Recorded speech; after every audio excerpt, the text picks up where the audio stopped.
Masa aksi yang menamakan diri Gerakan Keadilan Rakyat melakukan aksi Long March ke Bawaslu Jakarta pada Selasa siang. Masa yang dinominasi emak-emak berdaster ini berunjuk rasa terkait kenaikan harga bahan pangan usai pemilu. Dalam aksinya mereka membawa spanduk bertuliskan pemilu banjir bansos, sembako jadi mahal. Selain itu, masa juga mengajak para ibu-ibu lainnya menuntut terkait kenaikan harga bahan pokok. Sangat banyak kecurangan yang terjadi, terutama penggunaan beras sebagai media untuk kampanye salah satu paslon, untuk memenangkan salah satu paslon. Itu mungkin menjadi penyebab kenaikan harga beras. Kami datang untuk menunjukkan ketidakpercayaan kami pada Bawaslu, ketidakpercayaan kami pada pemilu. Jadi kami menolak hasil pemilu dan DPR harus membentuk hak angket untuk usut tuntas. Dan forensik IT di KPU itu dilacak semuanya, forensik digitalnya itu, ya kan, benar penghitungan suaranya.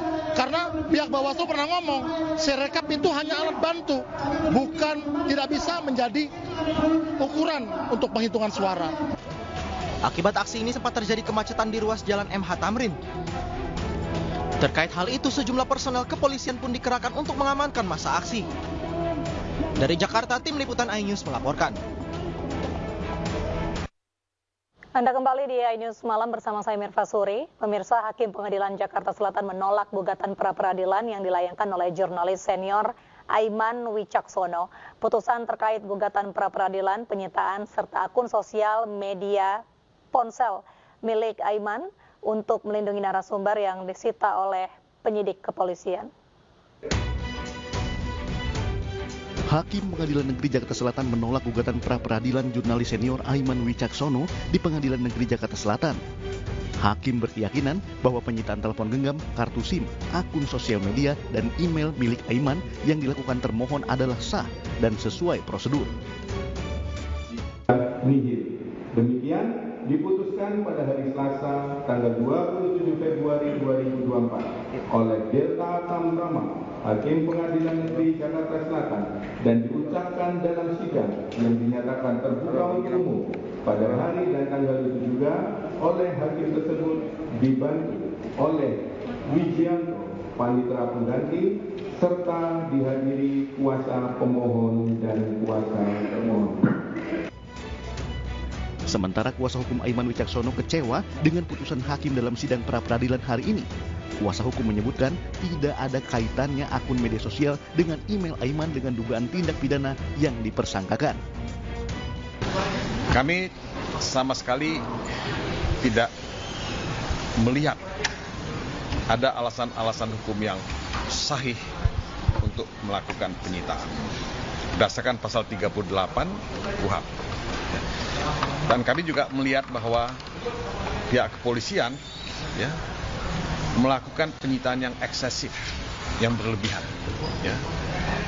Tidak ada kaitannya akun Instagram dan email saudara Aiman dengan dugaan ya tindak pidana yang dipersangkakan. Pra-peradilan yang diajukan oleh Aiman merupakan salah satu upaya yang diambilnya untuk menjaga demokrasi dan upaya melindungi narasumbernya. Dari Jakarta, Rian Rahman Abdul Rosid, iNews melaporkan.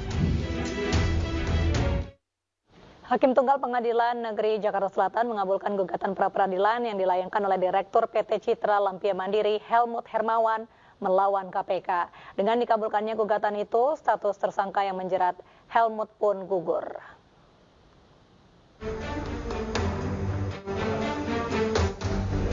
Status tersangka Helmut Hermawan, Direktur PT Citra Lampia Mandiri dalam kasus dugaan suap pada mantan Wakil Menteri Hukum dan Hak Asasi Manusia Wamenkumham Edi Hiarich dinyatakan gugur.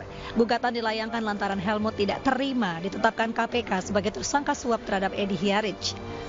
Hakim berpandangan KPK belum memiliki dua alat bukti yang salah dalam menetapkan Helmut Hermawan sebagai tersangka. Terlebih, KPK menjadikan Helmut sebagai tersangka dilanjutkan dengan pencarian alat bukti.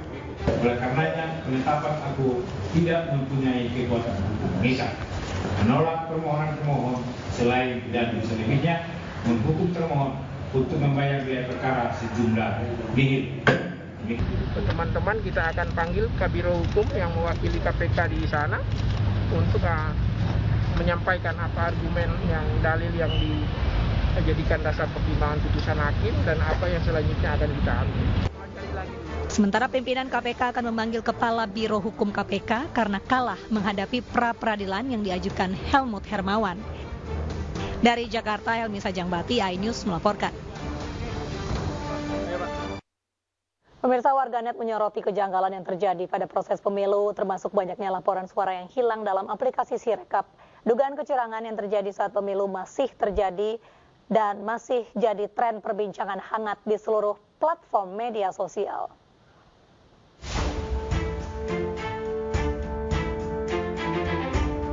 Dugaan kecurangan dalam pemilu terus mendapat sorotan. Pelanggaran demi pelanggaran menuai reaksi beragam dari banyak pihak. Bukan tanpa alasan. Sorotan muncul lantaran banyak pelanggaran terjadi.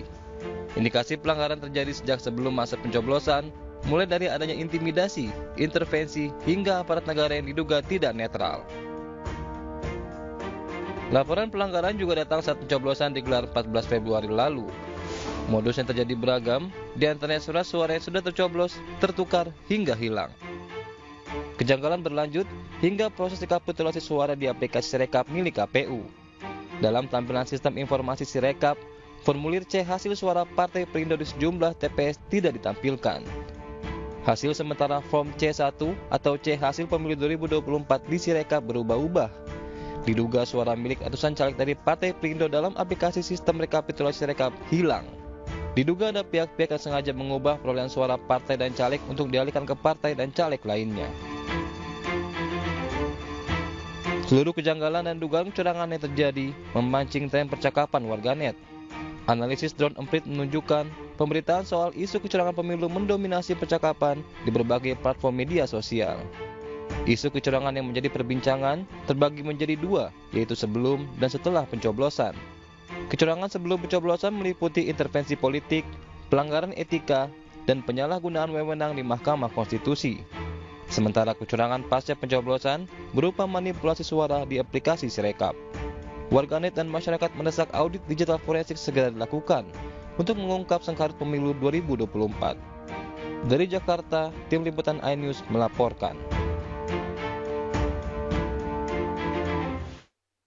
Pemirsa, Bawaslu menggelar konferensi pers terkait temuan, dugaan, dan laporan pelanggaran yang terjadi selama proses pemilu 2024, termasuk laporan tindak pidana pemilu yang diproses oleh Sentra Gakumdu. 1.271 laporan, 650 temuan.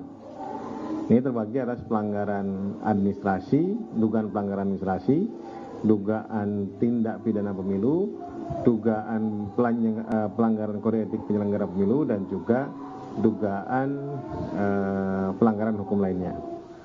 Kemudian yang diregistrasi ada 482 laporan dan 541 temuan. Ada 104 temuan belum diregistrasi. Ya, semakin ramai nih di depan ya. Kemudian hasil penanganan pelanggaran 479 pelanggaran, ada 324 bukan pelanggaran ya. 69 pelanggaran administrasi, 39 pelanggaran dugaan tindak pidana pemilu, dan 125 pelanggaran hukum lainnya. 3 pembakar mobil Timses caleg DPR RI Partai Kebangkitan Bangsa ditangkap polisi. Dari 3 pelaku, 1 diantaranya merupakan oknum kepala desa yang merupakan otak pembakaran sekaligus eksekutor.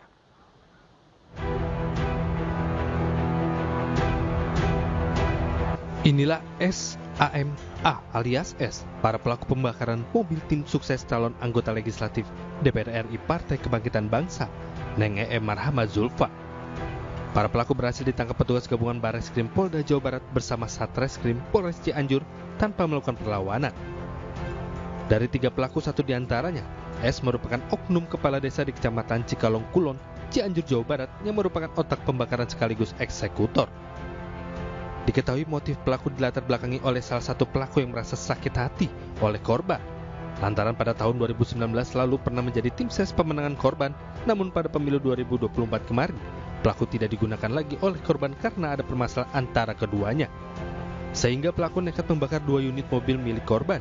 dengan sasaran akan memusnahkan hasil salinan C1 berkaitan hasil suara pemilihan umum legislatif milik korban yang berada di dalam mobil. Tapi prinsipnya yang pertama adalah karena ada yang sakit hati dari istri pelaku, kemudian juga ada dugaan motif lain, namun ini juga masih kita dalami. Sementara barang bukti yang berhasil diamankan yakni korek api, jerigen, HP dan 1 unit mobil jenis Alphard putih yang digunakan para pelaku. Atas perbuatannya pelaku dijerat pasal 187 ayat 1E KUHP dengan ancaman maksimal 12 tahun kurungan penjara.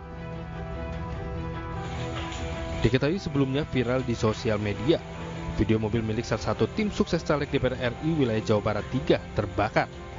Peristiwa tersebut terjadi di posko kemenangan di Kampung Cibadak, Desa Sukanagalih, Kecamatan Pacet, Cianjur, Jawa Barat pada 17 Februari lalu pada Sabtu dini hari.